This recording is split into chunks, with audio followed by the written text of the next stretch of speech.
What is up guys, this is Tito back with another video on the Redmi Note 10 Pro, and today in this video I'm going to be showing you the latest PixelPlusUI version 4.3 official build based on Android 12. This is the 16th March 2022 build, and of course this is the OSS Vendor based ROM, not a MIUI vendor based ROM, but still I have moved from the MIUI 13 firmware, or I was on the MIUI 13 ROM and from that I moved to this one, and it has been working almost perfectly fine. And here is my impressions after using this ROM for about 2 to 3 days. Talking about the about section, this is how it looks like. We have the PixelPlusUI logo right there. The Android version of course shows as Android 12. The PixelPlusUI version shows as 4.3. The device of course is Redmi Note 10 Pro. The maintenance name is Justifies24. And we have the security patch of February 5th, 2022. For some reason, it's not March 5th, 2022 yet. And we have the stock kernel as the Phantom kernel. We have the SLNX status as enforcing. Inside system, we get the device specific settings. From here, we have the high refresh rate option. You can choose from it. The de-theming is working perfectly fine, no issues whatsoever. And with the thermal profiles, you have even more options. Let me actually show you in this ROM. We have the default benchmark, browser, camera, dialer, gaming, navigation, streaming, video, everything right there. So you can set per app's thermal profile to anything, whatever you like. Now in the Mi sound enhancer, we have the Mi audio DRAC, of course. You can set the youth edition or something. I have been using it with the youth edition, and with that the sound quality via the headphone jack and Bluetooth as well was amazing. I haven't faced any issues. And the sound preset, you can also choose to bass boosted if you want, or if you love more bass. And we also have the enable hi-fi option if you want to use that. Talking about the sound again, in the status bar, if you're noticing, the Bluetooth battery icon is right there, and we also have the network signals with the battery percentage, and we have the Bluetooth battery icon or the Bluetooth battery status right there in the quick setting panel as well. In the system on the bottom, we also have the clear speaker and stuff. Let me actually go back, like the updater, and you can check for updates from right here. And this is how the PixelPlusUI updater looks like. Of course, right now there is no new update, but yeah, this is the latest build of PixelPlusUI version 4.3. Now let me show you the gestures. Here we have not much, but we have the basic important features like the quick tap and stuff. And let me show you, the quick tap actually works perfectly fine if you're noticing. And of course it takes a screenshot, but you can also choose it for different functions. Let me actually go back. We have the quickly open camera, that works fine. Here we have the system navigation gestures. In the settings, we have the swipe to invoke assistant. The left edge, right edge kind of customization is there. The pill length you can customize, but you cannot really customize the thickness.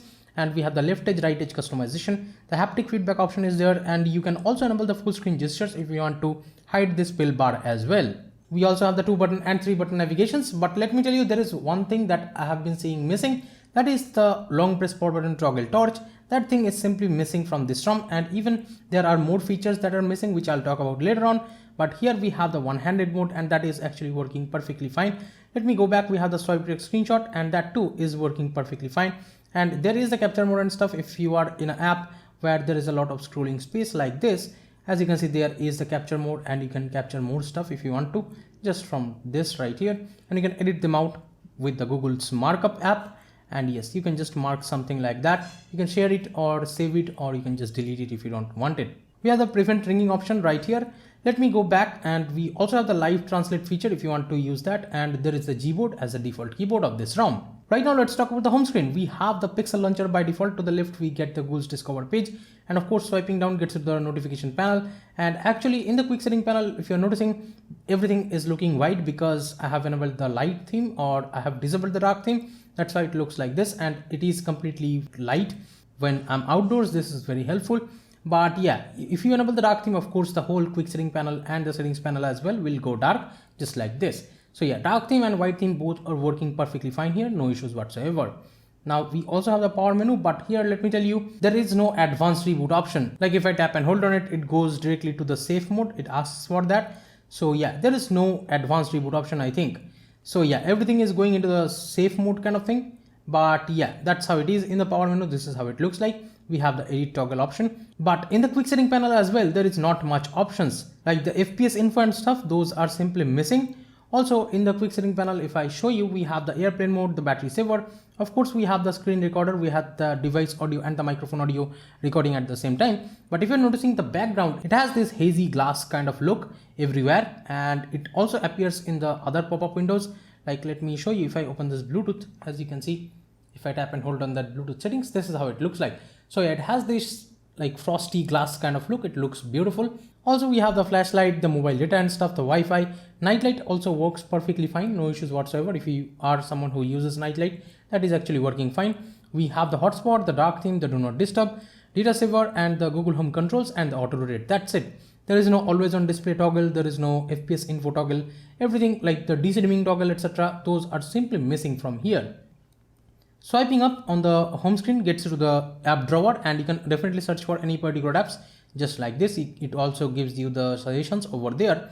Right now we have the widgets, and those are working fine. If you're noticing the Android 12 kind of clock widget, that is actually working fine, and this animation is also working perfectly great, and we have the other widgets working great too. If you tap and hold on a particular app, it will give you these kind of options just like this. But of course, we have the ANX camera by default over here. That is just amazing. This is the ANX camera version 204 working perfectly fine. We have the pro mode right here. If you want to shoot pro video over here with the white balance and the manual focus, manual ISO, everything you can do, and that too with 4K 30 FPS. That is just amazing that we have all these options in 4K 30 FPS, or you can just go to 1080p 60 FPS option if you want to use that, and that actually works perfectly fine here, no issues. And the 0.66 ultra wide angle lens too is working great. But also we have all these options like the 61 megapixel and stuff.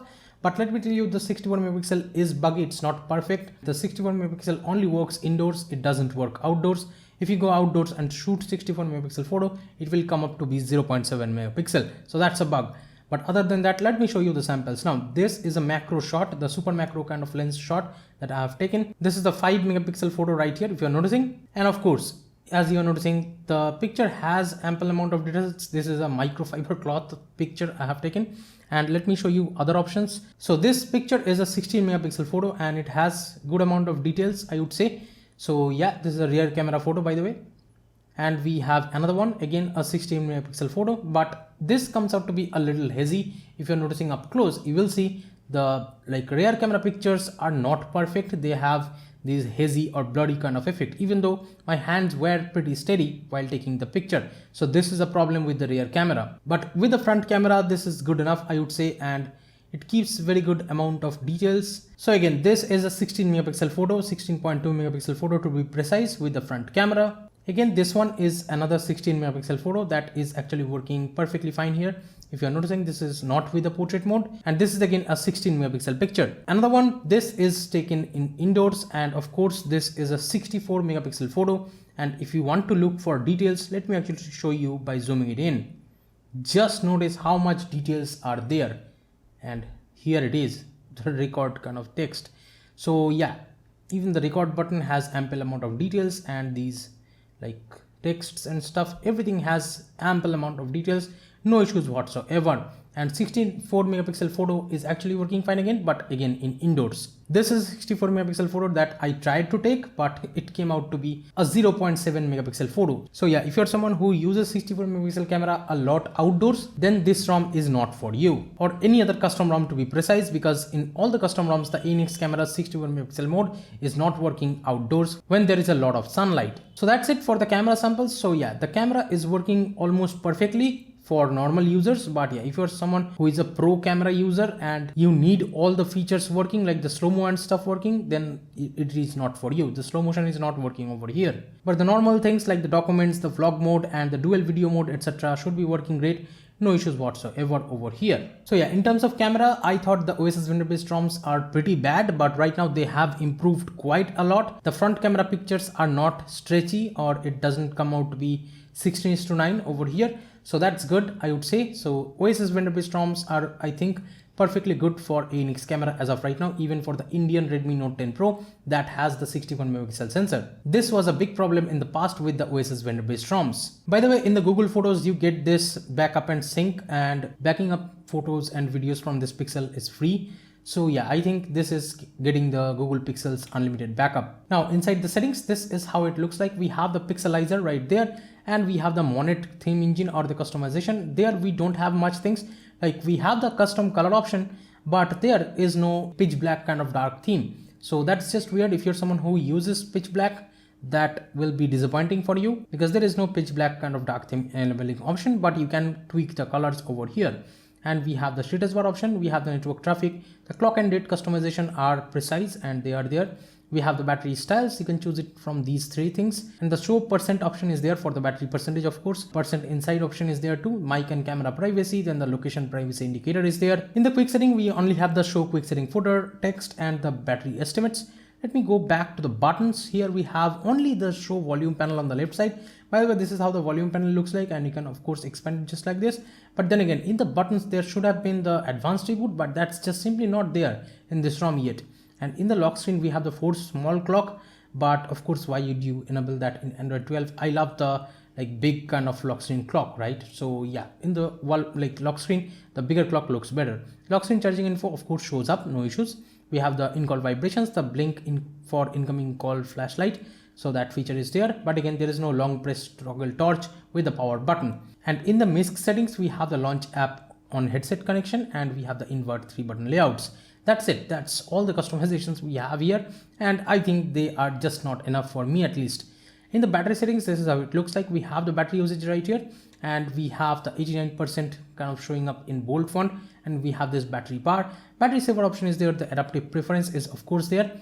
And let me talk about the battery life right now. With the Accu battery app, I have tested the battery of this ROM, and I have been getting about 8 hours and 40 minutes of screen on time. So yeah, the battery life should be decent for normal or regular users, and even for heavy users, you can get 8+ hours of screen on time, I think. And you can see the screen off or the standby mode. And with that standby of the ROM is good enough, I would say. But let me tell you, I have turned the always on display off over here with my usage, and the combined use you can also see. And here we have the health. So in terms of the battery health, it right now shows me that I have 89% health left. But of course, this fluctuates because this is an estimated capacity with this app. So yeah, this may not be perfect, but this is how it is in this ROM. Inside sound and vibration, we have all these call volume, etc. And we have the link, ringtone and notification volume stuff. Then we have the live caption adaptive sound, and also the volume panel timeout you can set up to 7 seconds. And we have the vibration intensity. You can set for things like the notification, ring, haptic feedback, etc. You can customize. And we have the ringtone vibration pattern changing option from these many options. And we also have the dial pad tone, screen locking sound charging, vibration, etc. changing option. Power app volume control is also there. And here, if I'm playing a video just like this, and there, if you click on it, as you can see, you can adjust the Twitter volume. And also we have the screenshot shutter sound right here. You can disable that if you want to. The mirror direct and stuff, they are in the system device specific settings. In the display settings, we have the brightness level, the adaptive brightness and the live display. And here we have the color calibration. Let me actually go back from here. In the lock screen, we have the allow face unlock option, and I have set it to when swiping up only. And we have the other things like the always show time and info, that is the always on display.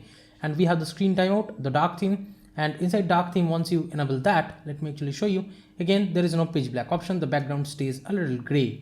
And here we have the DPI changing option, the night light, the colors you can change from right here. We also have the double tap to sleep on the lock screen and the status bar as well. And we have the auto red screen, the double tap to wake, allow window level blurs. They are working again perfectly fine. If you're noticing, this is the window level blur. And we have the status bar items. From here, you can of course enable the headset, hotspot, Bluetooth, etc. icons. Let me actually go back, and right now let me jump into the security. This is how the security section looks like.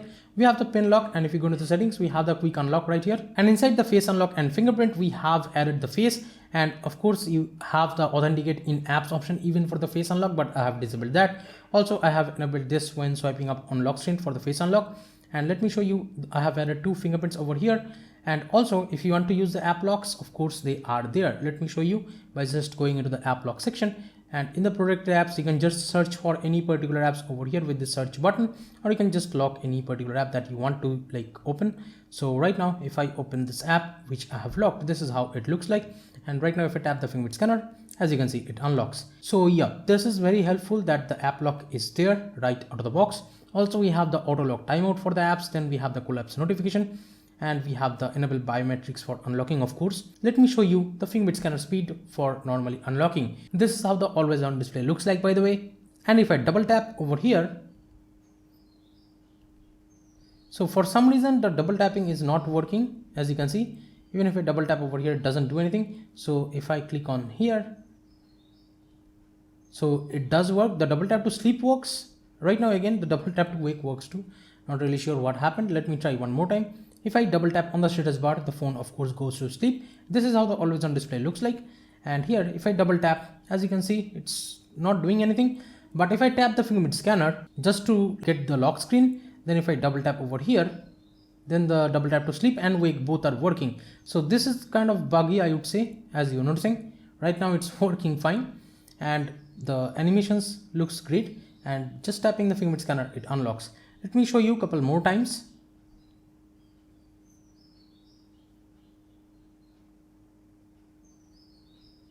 And the animations definitely look beautiful. So yeah, the fingerprint scanner is fairly fast, no issues whatsoever with the fingerprint scanner here. And also if you want to use the face unlock, for that I have enabled it for the swiping up. So in the lock screen, if I swipe up just like this, and right now, as you can see, it has unlocked. Let me try one more time.